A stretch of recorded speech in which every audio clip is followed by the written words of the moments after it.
I'm Sophia, and this is the Vocalist Vlog, where I talk about all kinds of things that's going on in my life as a musician. Today I'm going to talk about how you can do really cool lights for your videos, and more specifically how to program light sequences using a DAW, a light console mixer, and some LED bars. I'm going to preface this by saying that I'm in no way a light tech, and that you should always talk to your light tech friend if you have one of those. And if you don't have a light tech friend, you should get a light tech friend. They're like really cool people.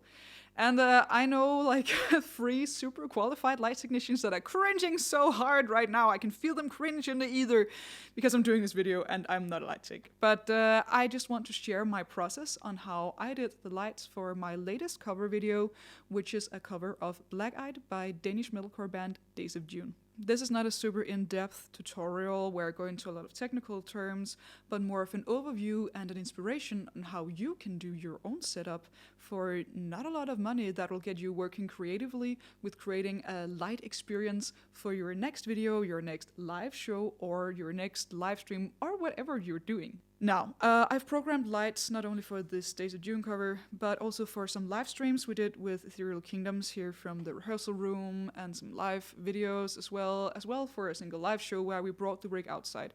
So it's actually quite versatile, and you can do a lot of different stuff with it.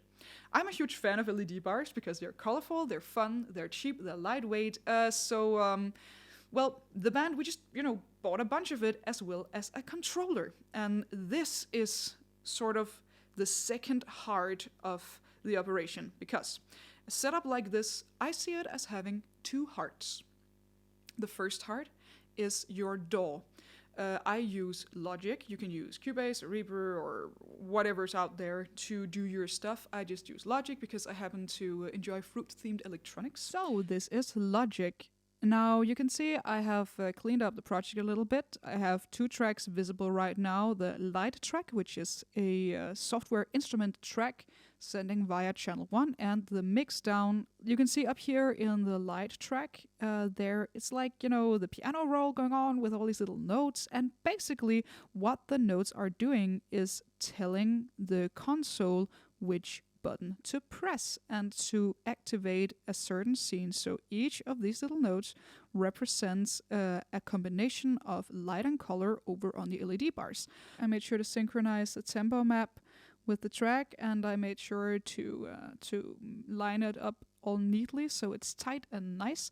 You can experiment with humanizing it more or less. I just went with like a completely tight look because it's metalcore and it's allowed to be a little sort of futuristic and sci-fi like. Also, I want the lights to be crisp for the video. So I basically just got creative and created these different sequences that flash or have a standstill to follow along with the track in the song and the vibe in the song. Make sure that the out is sent to be on channel 1 because that's what the mixer reads. Let's go over to the second heart of the operation, which is the mixer. This is just a basic, super cheap Stereo DMX Master Mark II ENC. So when I press the buttons on this thing, you can see the changes happening over at the LED bars. So basically this machine has a bank where it has a message for the LED bars for what color and what combination of effects it glows with. Basically, when I press play over here in Logic, it's gonna send out the MIDI signal and trigger it if though it was a virtual instrument, and the box here converts it into the DMX signal that the lamps can read, and well, let's press play and see how it looks.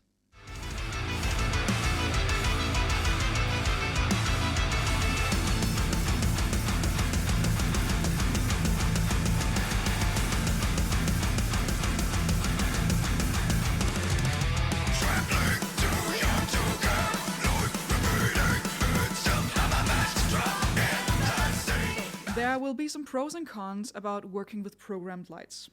First of all, there is a definite pro in the fact that it's programmed when you are recording a video using multiple angles.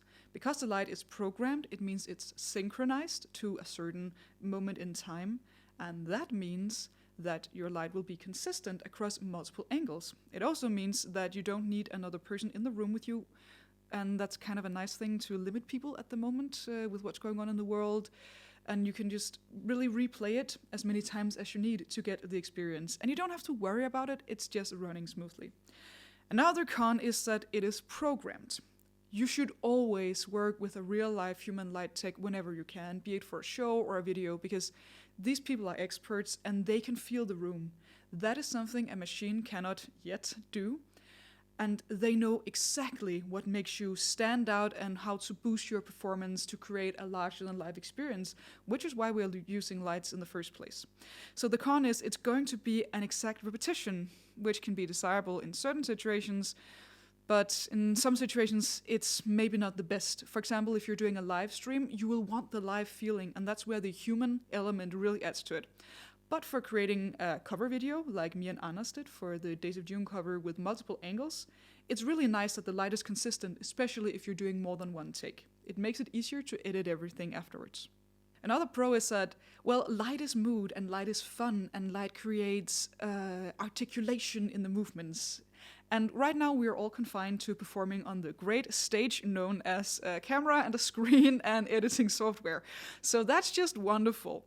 So you want to create more larger-than-life elements. You want to act for the camera. You want to give that energy when you can't feel the audience. And light really helps. It helps me when there's like stuff flashing and there's like a wind machine going. It helps me feel like if I close my eyes, it's almost as though I'm up on a real stage. So that helps you get in the mood and deliver a better performance as well. A con is that it's going to increase your production time because you have to spend time setting it up, programming it, troubleshooting, a lot of troubleshooting, and you gonna have more stuff to log around with you if you have to go to a different location than your rehearsal room. You're gonna need a lot of cables. You're gonna need more cables than you think. So that's also a thing to have in mind if you are operating on a very tight schedule. That was one thing I didn't figure out how to control, and that was a fade speed. Because, you see, in most cases, the fade speed is determined by how you set your slider on the console, but something inside Logic overrides that, and I haven't figured out which parameter it is. So if you know how to do this, please let me know, because I've been looking everywhere and I just can't find it. Is this super hard? No, not really. If you can use any other MIDI interface, you can use this as well, because it just sends the MIDI signal into the box that turns into DMX, that turns it into flashy lights. Is it expensive? Depends. You can get used equipment, or you can do like we did in Ethereal Kingdoms. We invested in this entire rig when we did a concert at Ulaya Church, a church concert where it was like a theatrical thing. And there was no light because it's a church. So we had to come up with something. So we actually got inspired by Skut, where they have this floor kit going, and it looks really cool. And we just bought the cheapest light mixer we could get, and a bunch of the cheapest LED bars, and we're good to go.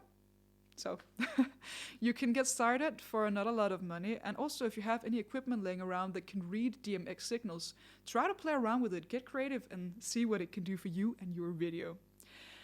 Now I want to send a shout out for Days of June, the cool guys that allowed me to do a cover of their song with an official instrumental, and you know, they're like super nice people, they're really talented, and if you're into metalcore or just really, really good metal vocals, you need to check them out, really. Just there's links everywhere for those guys. For the video for Days of June, my really good friend Anders Mikkelsen of Mikkelsen Photo helped me out with filming and the editing part as well, and he has some gorgeous ideas on how to really make the material stand out.